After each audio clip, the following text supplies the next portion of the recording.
Bismillahirrahmanirrahim. Alhamdulillahi rabbil alamin wa sallallahu wa sallam ala sayyidina Muhammadin asyrafil mursalin wa ala alihi wa sahabatihi at-tayyibin at-tahirin. Allahumma la sahla illa ma ja'altahu sahla wa anta taj'alul hazna idza syi'ta sahla. Allahumma 'allimna ma yanfa'una wanfa'na bima 'allamtana wazidna ilma ya rabbal alamin. Allahumma rzuqna al-ikhlasa fil niyyati wal qawli wal amal lillahi ta'ala.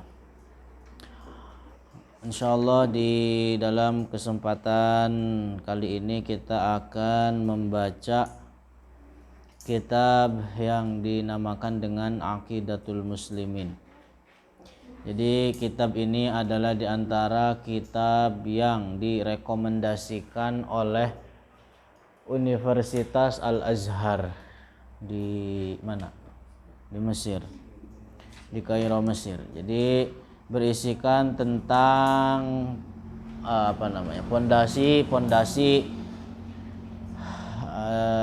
tentang penjelasan akidah Ahlus Sunnah wal Jamaah, dan direkomendasikan serta disetujui di dalamnya untuk diajarkan kepada umat Islam. Nah, insya Allah sebelum kita memulai perlu diketahui bahwa di antara metode yang diajarkan oleh para ulama kita di dalam belajar, metode yang diajarkan oleh para ulama kita di dalam menuntut ilmu adalah dengan jalan atau dengan cara bitalaqi musafahatan, face to face terhadap seorang guru, mendengar langsung dari mulutnya. Nah, kenapa terutama adalah ilmuddin ad-daruri. Artinya terutama ilmuddin ad-daruri atau yang disebut oleh ulama sebagian yang lain dengan sebutan ilmul hal. Ilmul hal. Bahwa metode yang benar di dalam belajar ilmu agama adalah dengan tadi mendengar langsung kepada para ulama, bukan dengan cara otodidak, bukan dengan cara menelaah dari kitab-kitab, membaca sendiri dari kitab-kitab. Kenapa? Oleh karena bisa jadi kitab yang ditelaah tersebut terdapat penyimpangan, terdapat tahrif, terdapat sempalan dari tangan orang-orang yang tidak bertanggung jawab, atau bisa jadi salah paham, atau bisa jadi gagal paham, gitu kan, hingga akhirnya dia meyakini, memahami sesuatu yang bertentangan oleh para ulama, baik dari ulama salaf ataupun ulama khalaf. Hingga akhirnya bisa jadi dia terjerumus kepada ibadah yang rusak karena pemahamannya itu. Lebih parah dari itu, bisa jadi dia terjerumus ke dalam akidah tasybih, menyerupakan Allah dengan makhluknya, hingga akhirnya terjatuh dalam kesesatan atau bahkan lebih dari itu kepada keyakinan kufur, mengeluarkan dia dari agama Islam. Nah, maka apa? Dari sini dapat kita simpulkan bahwa tidak ada jalan di dalam belajar yang diajarkan oleh ulama salaf, tidak ada metode yang benar di dalam belajar yang diajarkan ulama salaf dan khalaf kecuali dengan cara talaqi musyafahatan. Jadi tidak diambil ilmu kecuali dari mulut para ulama. Kenapa? Oleh karena tadi belajar ilmu agama itu harus memiliki sanad. Memiliki sanad mata rantai bersambung terus kepada para sahabat hingga Rasulullah. Karena ini yang terjadi dengan para sahabat ketika itu. Mereka langsung belajar mendengar dari mulut Rasulullah Shallallahu Alaihi Wasallam. Nah itu sedikit pelajaran atau selayang bagaimana kita semestinya belajar ilmu agama. Metode yang benar diajarkan oleh para ulama kita. Ada seorang tabi'in namanya Al-Hafidh Ibnu Sirin, beliau mengatakan inna hadal ilma dinun fanzuru amman ta'khuduna dinakum. Jadi ilmu agama itu adalah bagian dari agama seseorang.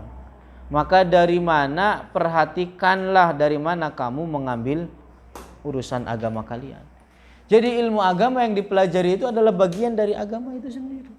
Maka perhatikan dari mana kamu mengambil agama kalian itu. Paham? Insyaallah ta'ala. Nah, kita masuki nomor 1. Ma huwal fardul ainiyu min ilmiddin. Sebutkan ilmu agama yang wajib dipelajari, atau ilmu agama yang fardu ain untuk dipelajari. Sebutkan ilmu agama yang fardu ain wajib untuk dipelajari. Artinya ini apa? Ketika kita berbicara fardu ain, apa definisinya? Wajib untuk dikerjakan oleh masing-masing individu mukallaf. Jadi apa maksudnya? Nanti kita akan jelaskan bahwa ada kadar tertentu dari ilmu agama yang wajib dipelajari, wajib diketahui oleh masing-masing individu mukallaf. Ketika kita berbicara ilmu agama, itu sangat luas. Sangat luas. Apakah semuanya wajib dipelajari oleh individu mukallaf? Jawabannya tidak. Karena kalau seandainya demikian itu akan memberatkan. Sudah jelas dikatakan di dalam Al-Quran, la yukallifullahu nafsan illa wus'aha. Nah, jawabannya apa yang wajib dipelajari dari ilmu agama? Yajibu ala kulli mukallafin. Jawabannya adalah diwajibkan bagi setiap mukallaf. Apa itu mukallaf? Apa arti mukallaf? Orang yang telah balik, berakal, dan telah sampai pokok dakwah Islam. Apa pokok dakwah Islam itu? Jadi itu definisi mukallaf, orang yang balik, berakal, dan telah sampai kepada dia pokok dakwah Islam, yaitu 2 kalimat syahadat. Tentu telah sampai kepada dia 2 kalimat syahadat dengan bahasa yang dia pahami. Maka ketika terkumpul 3 perkara ini, balik, berakal, telah sampai kepadanya pokok dakwah Islam yaitu 2 kalimat syahadat, maka orang tersebut dikatakan seorang mukallaf. Nah, ada apa sih ya arti mukallaf itu? Arti mukallaf itu ya artinya orang yang terbebani. Artinya apa? Orang yang terbebani kepada dia pembebanan syariat. Artinya apa? Syariat menuntut kepada dia untuk melakukan hal-hal yang harus dikerjakan. Orang berarti dia harus mengerjakan sholat, mengerjakan toharoh, puasa Ramadan. Itu disebut dengan mukallaf, terkena kewajiban-kewajiban, bebanan syariat.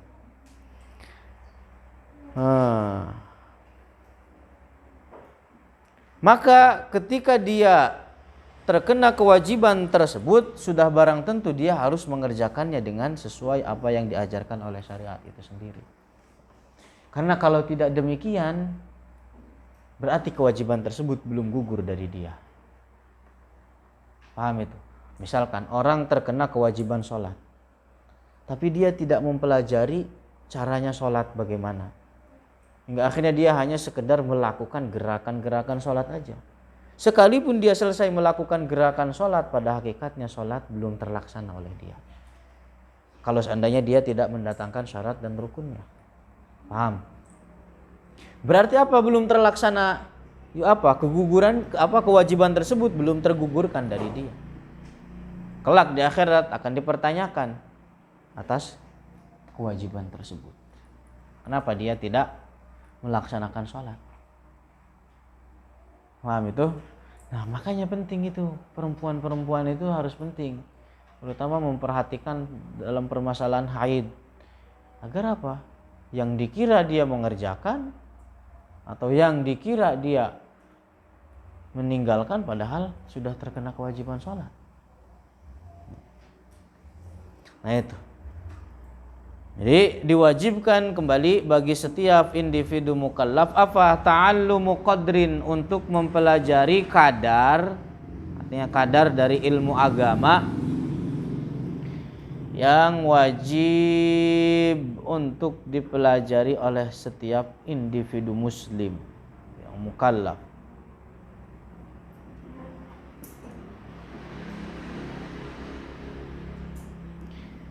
Jadi apa? Jadi tadi kembali, mukallaf tersebut itu terkena kewajiban untuk mempelajari kadar tertentu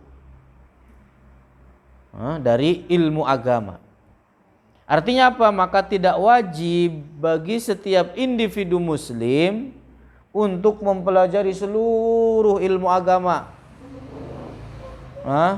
Seperti misalkan ilmu waris. Tahu ilmu waris? Atau disebut dengan ilmu faraid. Itu hukum mempelajarinya bukan fardu ain, tapi itu adalah merupakan fardu kifayah. La yastaghni anhu, yang pasti dibutuhkan oleh setiap individu mukallaf. Minal aqidati, dari ilmu akidah. Jadi wajib bagi seseorang mukallaf untuk mempelajari mempelajari akidah, mempelajari makna dua kalimat syahadat. Karena hal pertama yang wajib atas setiap individu mukallaf yang balik berakal, telah sampai kepadanya pokok dakwah Islam, untuk mempelajari ilmu-ilmu yang menjadikan sah akidahnya dia, menjadikan benar keyakinan dia, menjadikan benar atau menjadikan betul tauhidnya dia. Kenapa? Agar tidak dipermainkan oleh setan. Orang kalau nggak belajar tauhid begitu, dipermainkan oleh setan, jatuh dalam was-was, jatuh dalam itu, dipermainkan oleh. Kemudian setelah mempelajari ilmu akidah, diwajibkan juga mempelajari ilmu-ilmu yang menolong dia untuk mengerjakan sesuatu yang wajib atas dirinya, sesuatu yang fard atas dirinya, agar dia membangun sesuatu yang dia kerjakan di atas sesuatu yang benar, agar dia mengerjakan kewajiban sholat dikerjakan di atas dasar ilmu. Jadi kita itu dituntut dua hal. Satu, memperbagus niat, memperbaiki niat, dan yang kedua memperbaiki amal. Jadi ketika seseorang itu dituntut untuk berilmu, dan mengamalkan ilmunya. Orang kalau sekedar berilmu doang, enggak diamalkan, ya sama berarti. Misalkan orang tahu doang nih rukun sholat, tidak didatangkan di dalam sholatnya, ya sama aja, enggak sah. Begitu juga kebalikannya, orang ngerjain sholat tanpa ilmunya, ya sama juga enggak sah. Tapi lebih parah yang ini itu.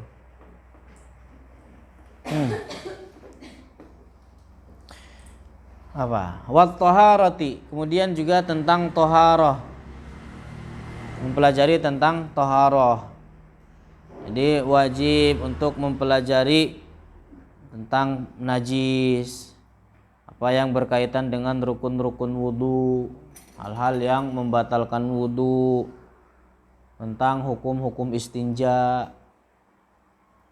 Ya dong, wudu, orang sholat dibutuh dengan wudu. Kalau wudunya nggak sah, sholatnya nggak sah.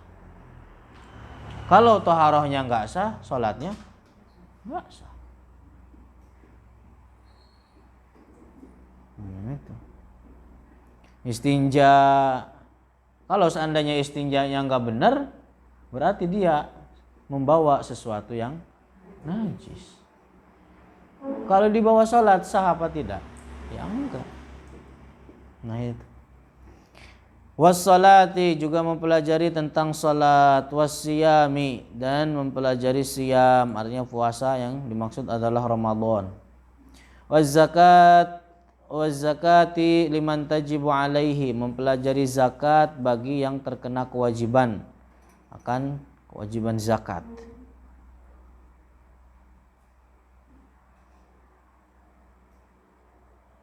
Zakat itu tidak wajib bagi setiap individu mukallaf. Akan tetapi zakat wajib terhadap sesuatu yang di dalam hartanya dia memiliki zakat. Ini selain zakat fitrah. Jadi kalau zakat itu ya berarti dengan demikian apa?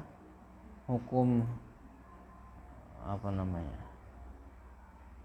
Orang tidak wajib gitu awal mempelajari tentang zakat ziroah tenan tanaman, kecuali kalau dia bergelut dengan tanaman, misalkan punya sawah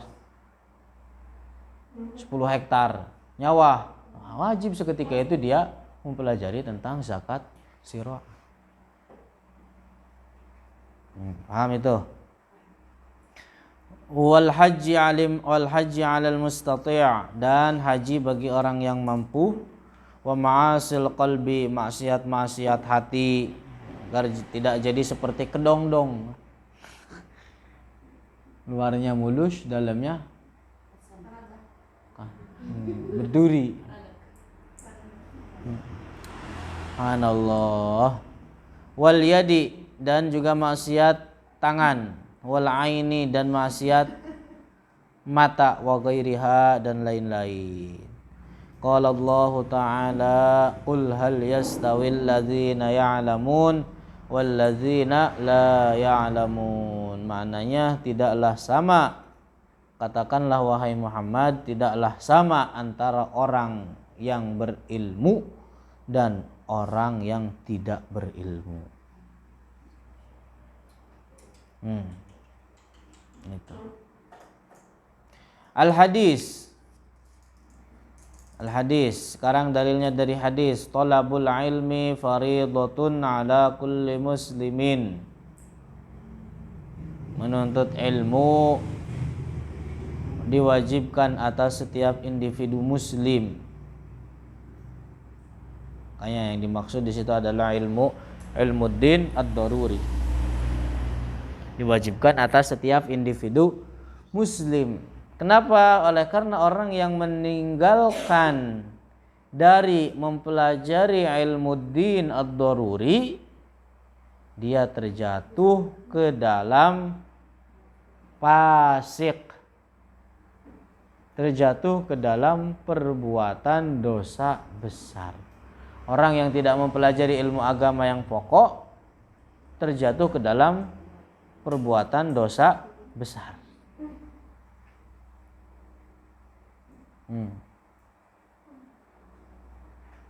Hadis ini dinilai hasan oleh Al-Hafidz Al-Mizzi. Ada dalam hadis lain dijelaskan, man kharaja fi talabil ilmi wa huwa fi sabilillahi hatta yarji'a. Orang yang keluar dari rumahnya dengan tujuan mempelajari ilmu, maka dia seolah-olah keluar berjihad fisabilillah sampai dia pulang. Artinya apa? Bahwa orang yang keluar dari rumah dengan tujuan mempelajari ilmu, keluar dari kampungnya, keluar dari desanya, dari daerahnya menuju ke tempat yang asing. Jauh-jauh dari Jambi datang ke Bendungan. Asing gak itu di Bendungan? Asing. Nah, ganjarannya apa? Tujuan dia kan menuntut ilmu, maka ganjarannya, pahalanya itu seperti pahala orang yang keluar berjihad fisabilillah. Jadi jihad fisabilillah itu adalah derajat yang tinggi di antara derajat yang tinggi. Bahkan di akhirat itu Allah menjadikan para mujahid fisabilillah itu 100 derajat. Di antara satu derajat dengan derajat yang lainnya adalah seperti langit dan bumi. Jadi ini hadis bahwa orang yang keluar dengan tujuan menuntut ilmu, perumpamaannya atau ganjarannya tadi seperti orang yang keluar dengan tujuan membawa senjata melawan orang-orang kafir karena mengharapkan ridho Allah. Kenapa? Karena orang yang keluar rumah juga dengan tujuan mempelajari ilmu agama, dia seolah-olah apa? Membawa senjata dengan tujuan apa? Mempelajari apa? Memerangi kebodohan dia. Untuk memerangi setan. Jadi untuk membela dia dari setan, baik itu setan yang berupa jin ataupun berupa manusia. Juga tentu untuk memerangi hawa nafsunya. Nah, itu. Bahkan setan itu apa? Mereka bercekcok gitu, berdebat di antara mereka, apa yang paling berat, apa yang paling sulit ditaklukkan oleh mereka. Orang alim yang fasik atau orang abid yang jahil. Orang alim yang fasik atau abid yang jahil, mana yang lebih susah untuk ditaklukkan? Kemudian iblis tersebut mengatakan bahwa alim yang fasik itu lebih susah untuk ditaklukkan daripada abid yang jahil. Kenapa? Karena alim yang fasik dia mengetahui tentang fondasi akidah.